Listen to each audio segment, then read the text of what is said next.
Hello everyone, Alistair Gold here. Where to begin? What a 24 hours. I wasn't even going to do a video today. I was going to actually try to have a day off. And then Tottenham Hotspur got in the way. So where do we start? We can only really start with Jose Mourinho. I've got mixed feelings over it, I've got to admit. On a personal level, as I've always said, found it absolutely fascinating to report on him. Incredible character, always good with me. Whenever I was interviewing him, always gave me really interesting, thorough answers. I found him really fascinating as a guy with so much experience and everything. And there is a part of me that, it's sad that it didn't work out at Tottenham. Especially for Spurs to be the only club not to have achieved silverware with him as the manager, which is a little bit damning of the club as well, but we'll come to that in a little moment. But I think there's a sadness on that level. While anyone that would have seen the piece I wrote on Saturday, I kind of was getting a sense from those within the club that the end was coming. I must admit, I didn't expect it to be this quickly. I thought, he may have got at least to have the cup final. It is sad that it didn't work, but ultimately, everything I'm told, it's just about the reasons, I suppose, that we've all kind of been moaning about, fans and obviously myself as well. It's just been the football and the results.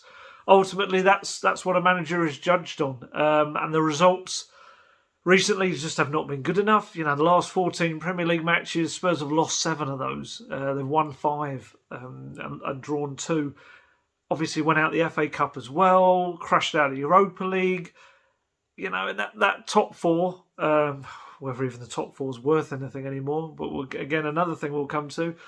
The top 4 is kind of is fading away. It's still kind of just there maybe because of what happened to West Ham, but obviously we need to find out what happens with Chelsea and Liverpool with their games in hand. But sad to see it not work, but unfortunately it just wasn't enjoyable. I think that's the biggest thing I can take away. While I found everything about Mourinho fascinating and really enjoyed him from a journalistic point of view, his tenure as a whole on the pitch just wasn't enjoyable. And look, I'm not saying that's all down to him. I think there were a lot of underperforming players.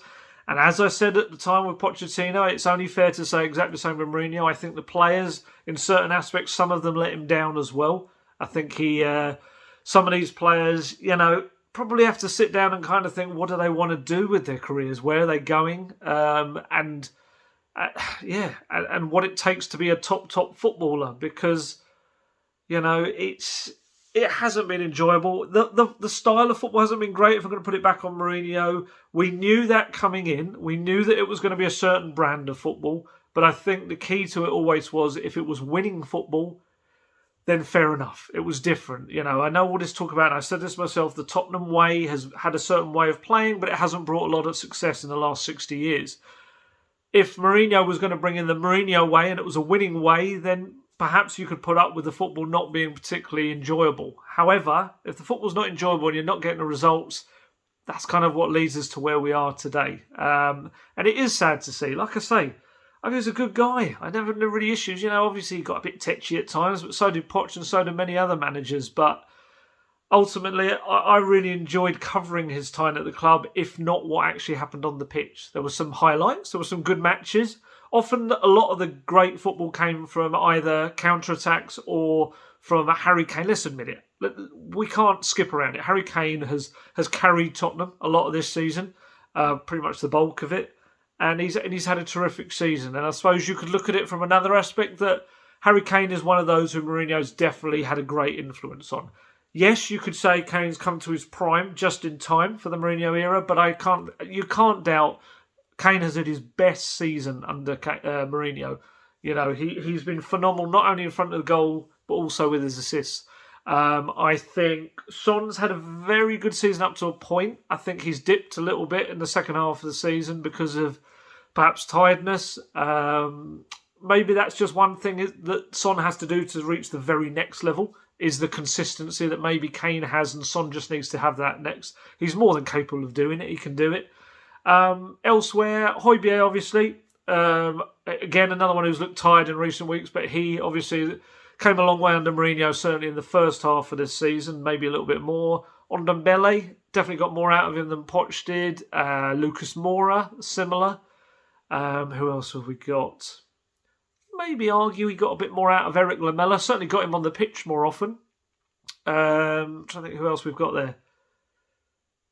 That's probably where you're going to have to... Maybe Lo Celso, if you want to pop Lo Celso in. Obviously injury problems as well, but probably got more out of him. But ultimately, he didn't quite get enough out of enough players. And the results, the style of football, the ostracising of certain players, whether you want to say it's the players' fault, it could well be, but it's became very difficult behind the scenes to have the likes of Bale, Ali, Winks, various defenders for most of the season, all finding themselves just nothing to do with the first team, or barely playing a fringe role. And even Steven Bergwijn, a player who's signed, for quite big money, relatively, for Tottenham, and there's a lot of hopes on, has kind of disappeared from the squad. Carlos Vinicius brought in and hasn't always been in the matchday squads. This maybe is a thing in the Mourinho era that has been very difficult for the squad, is that you make one mistake or something and you're out. Yes, I get there's competition in the squad is a good thing, but ultimately... Someone like, let's use Bale for instance, had a really good month and then found himself in the North London derby not having a great game, as with many other players, and he's bombed out and he's barely played a couple of minutes since. It makes it so difficult behind the scenes, and the harm in the squad. Hugo Lloris, for me, I think that was the beginning of the end, was that night in Croatia, especially Lloris just coming out and clearly saying the togetherness that was in the squad has gone. And that's massive. For me, that's the beginning of the end of the harmony within the squad, backbiting, sniping behind the scenes, and players that, rather than... that was one of the key things of Pochettino's time. I don't want to hark back to Pochettino's time too much, because it's very different. Different players out of their prime, players in their prime. But what I would say was an important kind of strut that held up the Pochettino era was that when the players were out of the team, they weren't really moaning so much. There was an odd moan, but mostly they were still supporting the team. I remember various players saying that, how important it was that those players out of the team were just as involved in things. And I just feel that in the Mourinho era, if you're out, you're out. And that's kind of what it's felt like. And that ends up, you've just got this very much a core of players. And I think, I don't want to read too much into it, because we know a lot of these clubs, a lot of these players' social media accounts are run by companies or managers, like social media managers for them. But it's just interesting that you've only seen Kane and Son come out thus far and say anything in the hours since. That may be unfair, and it may just be that some feel that they don't want to do that and look like they're going against the club. But then I guess if Kane's doing it, it's a different thing. But yeah, just Kane and Son saying anything, I felt for me that was a little bit... I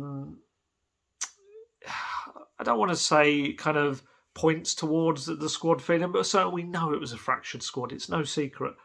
So yeah, I'm disappointed. I'm disappointed it didn't work, and I think the players need to look at themselves. I think Mourinho obviously has to go away and look and see whether everything he does, as successful as he's been, does everything the way he works fit every scenario he's in, or does it only work with certain clubs? That may be the biggest lesson he takes away from this. And also, Daniel Levy, ENIC, the powers that be, whatever you want to say, whatever you want to call them, have to have a look at themselves as well. It was a huge call to bring in Mourinho. But what I would now say is you've had one of the most talented young coaches in European football in Maurizio Pochettino, and then you've had one of the most experienced and successful managers in football in Mourinho, and both have failed to reach that very pinnacle of the game with Tottenham. Pochettino, certainly Champions League final, top three finishes came close. But for me, the very top level is winning, is silverware. And neither he nor Mourinho, two very different managers, were able to do it. And I think when that happens, you have to look at what the setup is around them and whether they're being able to do it, whether they're being backed or anything. And it's tough to say they were given everything possible to achieve. It's difficult to say that. I think that's clear. So everyone involved. And I've had a few people have said, and I understand it completely why, because like I said, I didn't expect it to come today either, the announcement. But I've seen some people saying, but it can't be just purely about results, because why today? Why 6 days before a cup final? And this is purely my speculation. I don't want to say this is the case at all. I haven't heard this. I just been wondering this as I was about to start in the video. Is there a case of potentially most contracts for a manager would involve getting a bonus for a cup final? So cynical, but does that save them paying out a bonus for the cup final? Does it also, if Mourinho wins a cup final, does that make it more difficult to make the change that perhaps they plan to do later? Because if he's won their first bit of silverware in whatever it is, 13 years, isn't it? Then he's kind of come in to do what was asked of him in that respect. But the key for me, and what I'm told, was that the results and the football just didn't look like they were going to improve. And it was the same with Poch's time, in that you could kind of see the downward curve and it didn't look like it was going to come back up again. And this apparently is the case with Mourinho. And it is a shame. It's another change. It's another manager in the Enix history that hasn't worked. And that has to be massively looked upon. And obviously I'm going to be doing a lot of writing in the weeks and months ahead. And that will be, at the forefront of it. I've said this in recent articles. I said it in the article I did on Saturday about Mourinho's time kind of coming to an end, that ultimately the football club has made a lot of missteps. This is such a crucial crossroads coming up. And obviously I haven't even touched on the European Super League, which we are going to come to in a minute. And the next decision on the next manager has to be the right one. Otherwise, what's the point? As I said before, I do think some of their biggest successes in terms of managerial appointments, mostly, probably Joel and Pochettino, have been flukes. Joel, an assistant manager who took over after the original choice didn't work, and Poch because Van Gaal wasn't available or didn't say yes to the job. That's quite damning, really, of a management selection policy, and really, really worrying. And then, we'll see what comes next. I mean, in terms of right now, we know that Ryan Mason's been in charge of training today. There's been some suggestions that perhaps he and Chris Powell will take charge of the club just on maybe a game-to-game basis, possibly to the end of the season. Depends on what they feel they can do in terms of bringing in a new manager. But certainly, Chris Powell, for me, has got a lot of experience. We're not talking about many games here. You're talking about a month's worth of matches. The cup final, I suppose it's a scenario where probably not a lot of people expected to win. I would argue that probably with Mourinho and that style of football, Spurs probably had a better chance of winning than if they were just going to go for it. But Ryan Mason's, young talented guy who's got a big future ahead of him. This will be a big experience for him if he does get given the chance to kind of helm the team for a little while. But certainly, I think he'll need experienced head alongside him. Obviously, very notable by his absence in the list of names not relieved of their duties is Ledley King, which would presumably mean Ledley King's going to continue as part of the coaching staff, whoever comes in, as part of his education. But yeah, personally, I just want to know who's doing the press conference tomorrow. This I may well know by the time this video goes out, but at the moment, I cannot see how they put Ryan Mason up in front of the cameras, in front of all of us journalists, to answer questions about pretty much the European Super League is going to dominate it. That's a huge thing for him to do and very unfair. Personally, I think Daniel Levy should be up there. He won't. I'd imagine he won't. Very publicity shy guy, obviously, but my goodness, if anyone should be up there answering questions about what's happened in the last 24 hours, it's Daniel Levy. But yeah, like I say, I'd be stunned if that happens. But yeah, let's see what happens in terms of the next few days and weeks ahead. The cup final is going to be interesting. I think we're going to have this scenario where a lot of these players are going to suddenly come in from the cold. Gareth Bale, you'd imagine, will play. Perhaps even Dele Alli, Harry Winks will come back into this kind of the reckoning again. And there's a part of you, and there's very similar with when Poch went, of, if they do suddenly come in and they're incredible, you kind of think, why didn't you do that before? While, yes, I agree that I do think Mourinho's style of football wasn't the most conducive to playing nice football and nice on the eye. I do think, as I've said, that the players definitely have to bear a bit of the brunt. This is 2 managers they've gone through now in, 17 months? So they've got to take some of the blame here. They really do. And in terms of who next, you know, as I've said a million times, they of course they like Julian Nagelsmann, they like Brendan Rodgers. The problem there with both of those, there's big issues there. Obviously, Bayern Munich want Nagelsmann, which, hey, merely speculating, could be why Spurs have moved now in order to try and make their play. Brendan Rodgers, there's a little bit of history there with Spurs, and also only recently signed, I think it was a really long new deal at Leicester. So neither of them are going to be cheap. They're both going to involve big compensation fees. Of course, that was one of the things with Mourinho. He was a free agent. And, you know, God, we're going to see so many other names come up. We're going to see, I'd imagine Gareth Southgate will be linked. I'd imagine Allegri will be linked. I think we'll see,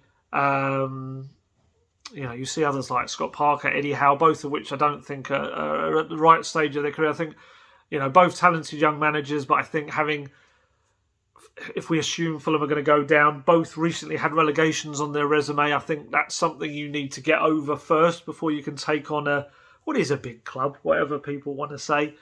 As I said before, Maurizio Sarri, those links are wide of the mark.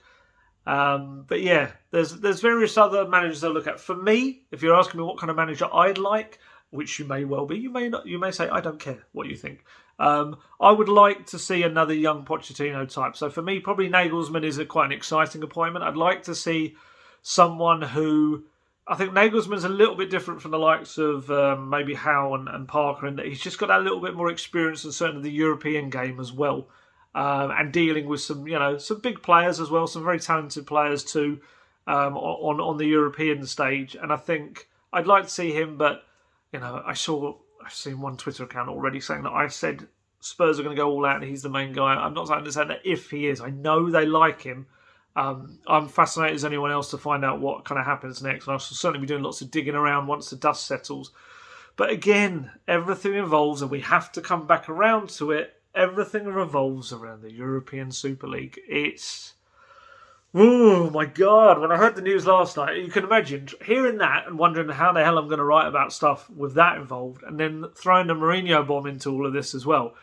So the European Super League, for me, my opinion in a nutshell, I can understand why Spurs would desperately cling on to the coattails of the European Super League. They're absolutely stuffed financially by COVID, and there will be a feeling, as I've heard that even Man City, the rich Man City, have been saying, this is the kind of thing you want to be a part of rather than not a part of, because you're going to get left behind and the gap is just going to be huge. So I get why they've got themselves involved, but that doesn't make it right. And it doesn't make it palatable, and it doesn't make it the right thing to do for football. It's all got a very unsavoury taste to it.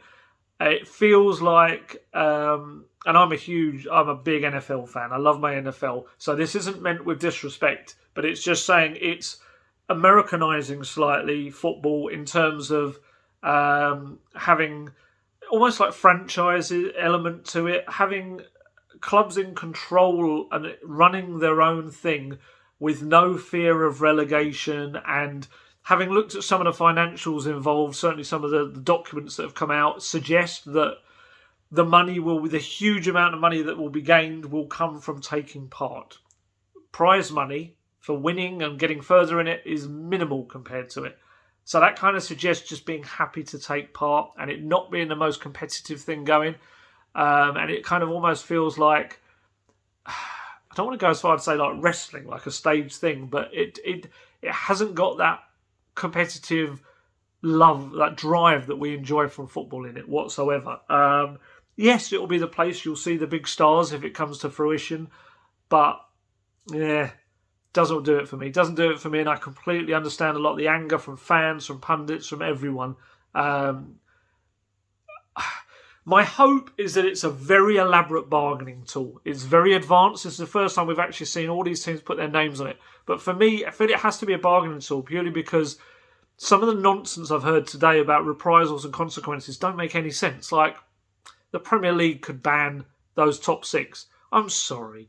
A Premier League without those big six, or self-anointed big six, get out of here. That's not a Premier League. It's not going to happen. And that's not That's not even to say that, you know, the Premier League could do without, sad to say, a Spurs or an Arsenal or whatever. Although I think they will, you know, they could both potentially, especially Spurs if the stadium stuff works out, could grow to be huge clubs and in line with their history in the past. But, you know, the Premier League can't do without Man United, without Man City and Chelsea. Well, let's be honest, probably all six. I'm probably doing Arsenal and Spurs a disservice there in terms of their history. They can't do that. How do you sell that Premier League product if it's without the top six? How do you do that? It's not worth a fraction of the cost.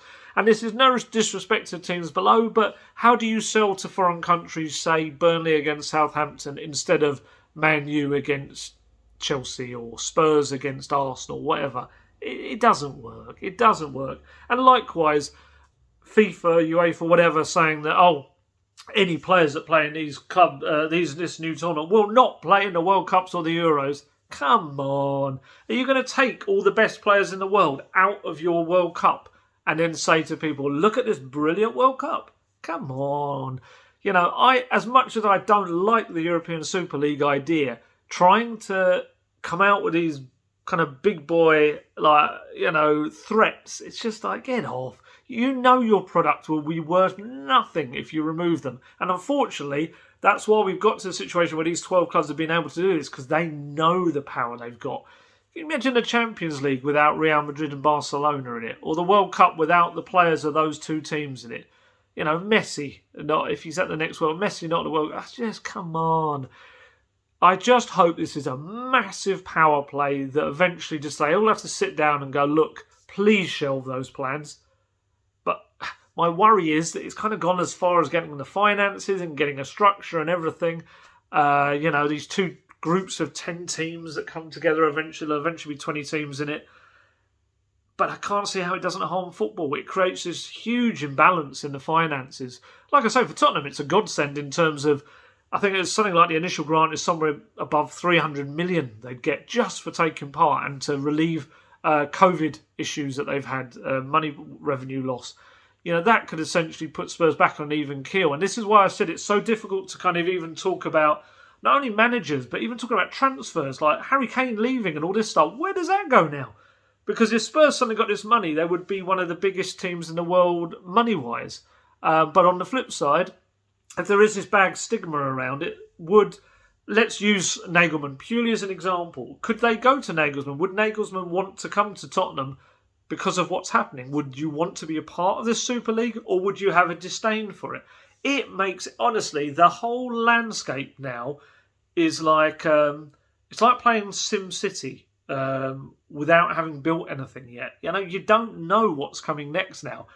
Football has been thrown into utter turmoil. Just in case we thought a pandemic wasn't enough, this is it is huge what has happened right now, and that's going to play a massive part in what comes next for, you know, especially Tottenham. Tottenham now are a team in transition with another manager, and that new manager will have to come in and want new players to build a new squad in his image, and the club will certainly, like I say, I think they will still want to move on various players that have just been there and like I say, have kind of seen off two managers. I don't think it just lays at the manager's doors at all. And I think Levy has to be seen to be doing the right thing this time. Right now, the club's PR is in the toilet. It really is. You know, attacked from all sides. You know, we thought that with the furloughing before, that obviously got reversed. But right now, all of these clubs, the world is looking at them and just looking at them as greedy fat cats, you know, looking to line their pockets and having no regard whatsoever for the rest of football or the game itself. And it's such an important time for Tottenham not to make things even worse for themselves. You know, Tottenham Hotspur, every day is a drama, it seems to be. But yeah, let's see. I don't want to go on too much. So, like I said, it's only going to be a quick video, so it is like half the time of normal ones, and I'm sure some people will be delighted about that. But no, I just want to talk about it quickly. And you know, we may know more. I may even know more tonight. I may find out some more information as the hours go by, and if I do, I'll try and do another video, a little update on it. But I'm just intrigued to see what happens with the press conference tomorrow. One day at a time. You know, the Mourinho mantra was one game at a time. I think it's very much now one day at a time with Tottenham Hotspur. Be intrigued to see what happens with him next. We're yet to find out really whether it's a straight dismissal or I'm led to believe by the wording of the statement, which is very similar to the Pochettino one. It sounds like a potential gardening leave thing because the financial, I suppose, cleverness you want to say about it, ingenuity of it is of putting someone on a gardening leave means that obviously they can't go anywhere else for a year, but also if another club wants to take them, technically they're still on their books and they have to pay you, so you don't have to pay that person compensation. It's a clever way to do it. Again, I'm not sure whether that's the way this has been done. I've still got to kind of dig into really the details. It's all a little bit fresh at the moment, but yeah, it'd be interesting to see what happens to him. I've already been informed by many of his Mourinho Easters, I think they're called, his followers, that they will. Some of them have said it's my fault, which I think is a bit harsh. I'm not entirely sure I have any say or power in this whatsoever. Many of them obviously have already unfollowed the club and moved on. But it'd be interesting. I'd like to know from them if there's any in the comments. Say if he goes on to become the Portugal manager, do they stop watching or following club football and become a Portugal fan? It's really interesting. Again, not knocking it at all. It's a very different way of being a fan and something that was kind of quite new to me. And that's another part of the experience I've actually enjoyed. I've found that fascinating to see a different kind of fan as well. But yeah, we shall see. Massive day. It was meant to be a day off, although I was getting my boiler fixed by a very nice Spurs fan called Aid, who was he was a top man actually. So he was kind of with me, getting shocked as I was finding out little bits of information. I kind of heard it was happening just a little bit before. So Aid got the exclusive, the British Gas boiler man, and then he saw me kind of having to react to it all day. But yeah, if there's more to come, obviously we'll share it with you as quickly as I can. And yeah, another new chapter for Tottenham Hotspur in a strange time for the club and football as a whole. So let's see where we go with it. And as always, I'll be slap bang right there in the middle with you and trying to work out what the hell is happening and passing that all on to you. So as always, stay safe, stay healthy, look after yourselves. And we've still got a cup final to look forward to. So let's hope we can enjoy it. All right, talk to you later. Bye.